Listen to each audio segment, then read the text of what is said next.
Assalamualaikum warahmatullahi wabarakatuh. Perkenalkan, nama saya Wulan Budiati Batubara, mahasiswi Universitas Simalungun kelas 4A1 Prodi Manajemen. Video ini dibuat untuk melengkapi tugas dari mata kuliah Hukum Bisnis dengan dosen pengampu Pak Do Purba. Di video ini saya akan mencoba untuk menganalisis dampak dari COVID-19 terhadap kegiatan bisnis atau persaingan bisnis. Pertama-tama, kebijakan lockdown atau social distancing membuat entitas bisnis terganggu. Diperkirakan banyak perusahaan atau orang yang tidak dapat memenuhi janjinya. Misalnya, pengiriman barang ke suatu negara yang sedang melakukan atau menerapkan lockdown. Dengan kata lain, kemungkinan besar banyak kontrak, perjanjian, transaksi bisnis, atau kegiatan yang tertunda akibat penyebaran wabah COVID-19 tersebut. Dalam kegiatan bisnis, acap kali dapat dibenarkan oleh hukum jika orang tersebut dapat membuktikan ada halangan yang tidak dapat dihindari, bencana alam misalnya. Dari dampak COVID-19 terhadap perekonomian negara dan perdagangan internasional yang paling terasa adalah berkurangnya ekspor impor barang.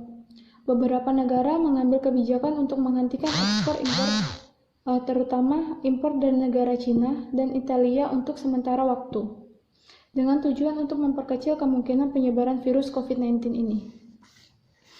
Seperti yang kita tahu, asal-muasal virus ini ditemukan pertama kali adalah di kota Wuhan, Cina, dan merebak hampir ke seluruh penjuru dunia. Maka beberapa negara, termasuk Cina, melakukan untuk melockdown agar virus ini tidak semakin merebak. Lalu jika biasanya pekerjaan dilakukan di luar rumah secara langsung, sekarang terpaksa harus dilakukan di dalam rumah, serta ada banyak pula karyawan yang terancam PHK karena banyak pekerjaan yang tidak memungkinkan untuk dilakukan di rumah. Seperti halnya produksi yang bergantung pada mesin yang berada di tempat produksi. PHK ini juga dilakukan karena kurangnya daya beli dari konsumen dan dibatasinya ekspor yang mengurangi pendapatan perusahaan. Bahkan perusahaan bisa saja mengalami kerugian.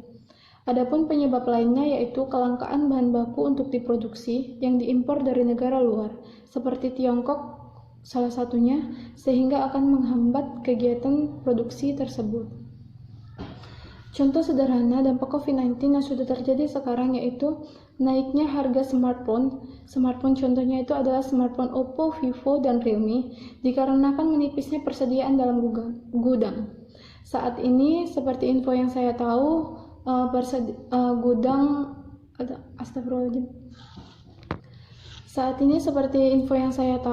bahwa pabrik dari ketiga smartphone itu sudah ditutup karena ada wabah COVID-19 ini. Jadi persediaan yang ada di dalam gudang itu semakin menipis. Oleh itu perusahaan mengambil kebijakan untuk menaikkan harga barang masing-masing per unitnya itu 200.000 untuk menjaga kestabilan di pasar. Lalu juga ada kasus petani bunga krisan yang mengalami kegagalan hasil panen. Hasil panen sudah ada tetapi tidak bisa dijual karena kebanyakan pesanan dari florist sudah dibatalkan. Untuk sumber bisa dilihat di Twitter dengan uname @anydiaparsya. Satu ikat yang biasanya berisi 10 tangkai bunga krisan yang biasa seharusnya dijual di kisaran harga 10 sampai 15.000 rupiah, sekarang harus dijual dengan harga 7.000 demi menekan angka kerugian. Beberapa bunga yang cacat atau mulai layu kemudian dihancurkan atau digiling yang akan kemudian dibuat untuk menjadi pupuk kompos.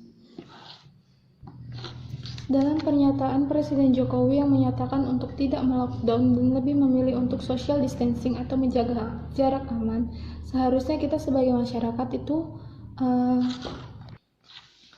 seharusnya kita dapat mentaati atau menuruti atau menjalankan agar wabah virus COVID-19 ini dapat segera diminimalisir sehingga semua akan kembali seperti normal atau sedia kala. Sekian analisa saya yang dapat saya sampaikan. Untuk kurang dan lebihnya serta kesalahan dalam menyampaikan, terlebih dahulu saya mohon maaf. Assalamualaikum warahmatullahi wabarakatuh.